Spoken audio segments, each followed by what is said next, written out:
Hey guys, here I am in the Target parking lot. I'd hoped to read some comic books on my lunch break, but I had to run errands. But I have a little time for a video. This is kind of silly, but I thought I'd show you the comics in my recent to-be-read pile, things that I haven't gotten to yet. There's more than just these, but these are the ones I've been carrying around in my car for a while, for a few days without getting to read. I've got Shade the Changing Woman, number 5. I'm not 100% sure if I've read number 4, actually, so maybe I need to dig up number 4. I know I read 1 through 3, and they were pretty annoying and disappointing, but I don't know. I didn't pull them off my list. I do love the artwork, so we'll see on that. I've got Damage number 5. And number 6, this is kind of a repetitive story. I missed number 4 on this. I'd been kind of enjoying it in a very light way. It's a not very good Hulk imitation, but somehow I wanted to keep reading it, probably with the cheaper price point, especially it kept me going. And I figured I can read it without having read number 4. It's the type of book I can probably pick back up on. It is written by Vendetti, but I think it's such an artist-first comic that often not much happens. Are they keeping the same artist though? Now it's Diogenes Neves. I can't remember if that was the main artist earlier on. He's anyway the artist on these two, and I particularly was glad to keep reading it because I like to get anything with the Swamp Thing in it. And we got a very beautiful Swamp Thing themed cover there. A while back I picked up Colin Bunn's The Brothers Dracul, number 1 and number 2, with the idea that I would read it and see if I want to put it on my pull list. I have enjoyed Dracula as a character since I was a boy, and if someone can do something interesting with that, that's cool. We all got kind of burnt out on vampires a while back, but they're still kind of a cool subject to explore. I also have Sideways number 4 and number 5. Something about this book appealed to me, and its pseudo-Spider-Man-ishness and the issue of hopping through different dimensions. I think, the artist has changed on this again. So for these artist-driven titles, it seems problematic that the artist keeps changing. And it's already problematic that maybe, back in the Stan Lee, Roy Thomas times, they really knew how to do these the artist does most of the plotting kind of stories, or maybe they were just lucky at times and sometimes not so lucky. So this has someone named Robert Gill as the main artist. I think maybe I've seen his work over at, some really good work by him over at, Valiant. Didn't know he'd moved over to DC. And then I had read all of the Batman Prelude to the Weddings and enjoyed them. Retroactively, it's a little annoying because, hey, Prelude to the Wedding, and then, you know what happened. So, anyway, I think I read half of this, and then somehow in the shuffle of things, didn't finish it. So it's the only one of the Prelude to the Weddings that I have not read. And will put aside my annoyance with Batman 50, and this was a really good series by Tim Seeley. Kind of all made meaningless, I suppose, by what happened. But so lots of comics, I guess, become made meaningless over time. Here's one that I got for free at my shop, Project Superpowers, number 0. There was this really cool Superpowers series, or maybe 2 series, way back when, early 2000s, I think, that I think I read. How did I read them? Either in trade or digitally when I first got my iPad back in 2010. But I have a fondness for that. Just flipping through, the art here doesn't look like it's my cup of tea, but I'll give it a try. And it's not the same writers or anybody who did Superpower, the original Superpowers, which I think was co-plotted by Alex Ross. And then a series I've really been enjoying, and I should put this at the top of the pile, really. Deathstroke versus Batman. Christopher Priest has a really cool way of thinking, and sometimes his comics take a bit of patience, but I feel like it all makes sense. I don't have that feeling like I'm starting to do with a lot of Tom King books, that it doesn't really all hang together if you look at it too closely.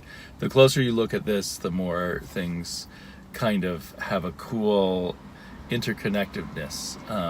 I really liked his Justice League run. I hope that DC continues to give, suddenly his name's slipping my mind, Christopher Priest, who's a really cool writer. I hope they give him more interesting projects to work on. After Justice League, I'd hope they might put him on Detective or something like that, but I don't think that's going to happen. I've been putting off reading this second to last issue of the current Hellblazer. I like the plot, I hate the art. Tim Seeley writing, but he's really poorly served by the artist. I don't know why I haven't put this at the top of my pile. The first issue of Kaiju Max Season 4. I was mildly disappointed with Season 3 compared to Season 1 and Season 2, which were my top comics of each year they came out. So there's that. And then I'm actually really excited to read Quantum Age as soon as I can. Another Black Hammer one. Although I wonder, will it be good or will it be bad? I really liked the Dr. Starr. I really did not like the Doc Frankenstein. That wasn't what it was called, was it? Sherlock Frankenstein. If it had been about Sherlock Frankenstein, it would have been good, but that Sherlock Frankenstein series they did. Black Hammer itself still is a hot commodity for me. And also Exo Man of War. I think this is a current arc that's just gone back in history before our character Arik got the Exo armor, so it's kind of a prequel kind of thing where we're learning more maybe about his psychology in the world, but I think it's also just a fun historical romp, or romp might be the wrong word, a swords and sandals historical action comic. But I think the reason why it kind of slipped towards the bottom of the pile was because I don't feel as much urgency with it all being kind of just one long flashback. Apparently, perhaps the writer, Matt Kint, is using this to avoid writing about Exo Man of War during Valiant's current big crossover event, which I'm not reading, so I kind of appreciate that. Anyway, that's I wanted to make some more videos, stay in touch with everybody. That's stuff that some of these comics I'll be reading in the next few days. Some of these I will just run out of time.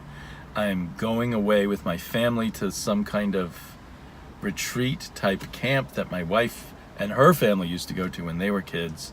And it's kind of a family reunion, but also it's this whole camp thing with stuff for adults and stuff for kids. I've never been to something like that before. I don't know if I'll have time for reading. I don't know if I want to lug my comics that into the deep woods and all that. So maybe I'll bring a few trades, or maybe I'll just bring some novels. So I'm going to fall even further behind in my comic book reading. But hopefully some of that stuff will get read. I still want to give a screed about Batman 50, but maybe it's kind of pointless at this point. Some people I'm in touch with really loved it and have loved this whole Batman Tom King series. I know that Gore Vidal thinks it's a really cool romance comic book. It just didn't work for me. So I don't know. Tell me, what do you think? Do you think I should go into all the reasons why? Or do you think I should just let it lie and move on? I am dropping Batman, so that's something. I'm trying to decide whether to drop or keep the Catwoman book. It's an interesting, light book, but as it ties back into Batman, it might just annoy me. Talk to you all later.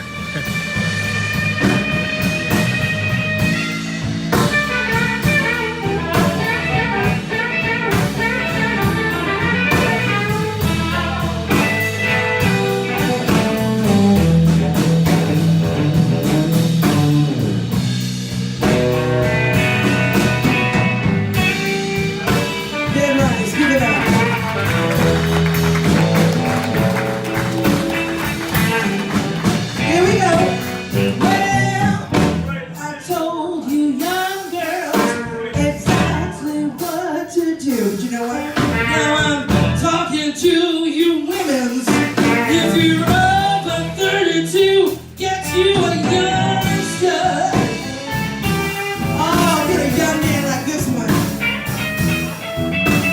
him to your hand. Teach him everything you like, just the way you like it. He'll make you think life is wonderful. He'll make you think the world is grand. And you see, everywhere you go, you can look out in the barnyard and see the big fat hen. She get a fresh young rooster, feels like a spring chicken again. Young men, as long as they're legal, they can even teach you a thing or two. Young men read books and blogs and all that. Give you lots and lots of loving. Oh, love feel you. You feel like you're brand new. But it's not all sunshine, ladies. That young man, he's gonna spend your hard-earned money, make your life a hell on earth. But when he gets you in the bedroom, child, you get your money's worth. Young men, you can teach them just what to do. Give you all night loving. You feel like a girl